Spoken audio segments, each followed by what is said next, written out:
que esperar que pasen ellos primero la primera fila, después nos vamos a nosotros. Ahí está, ahí viene.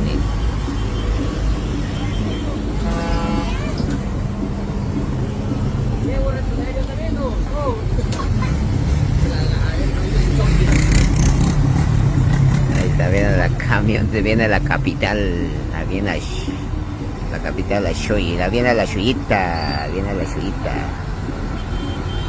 Más tráfico allá también.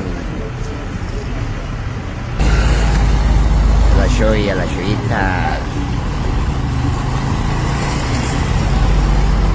Esta es la Shoyita aquí en Guatemala. Esta Shoyita lleva 80, 90 por hora kilómetro. Ahí está la Shoyita, mira.